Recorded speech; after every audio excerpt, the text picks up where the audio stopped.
Solve. We have a quadratic equation and we need to be able to decide whether we are going to be solving this equation by completing the square, factoring by square root, or by quadratic formula. Whenever it's in this format, you should be able to recognize that we need to be able to use by solving by square root. Basically, you are leaving that whatever being squared by itself, so we can take the square root afterwards. So therefore, I need to get rid of the 2 and the 9. First, I'm going to get rid of the 9, move it to the right, or minus 9 on both sides, whichever you prefer.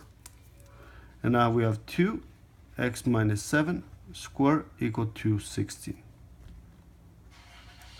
I'm going to get rid of the 2. It's multiplying, so therefore I'm going to divide by 2. The 2's cancel. X minus 7 squared equal to 8.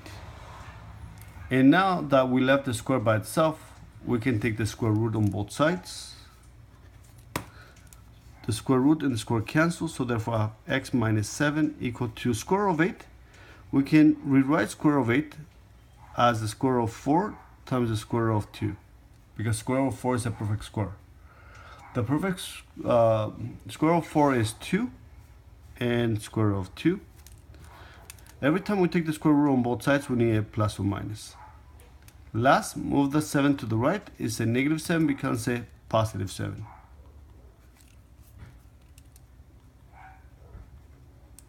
And that'll be your answer. We have two solutions: 7 plus 2 square root of 2 and 7 minus 2 square root of 2. If you want to ask the decimal, we can just type into the calculator and get a decimal form.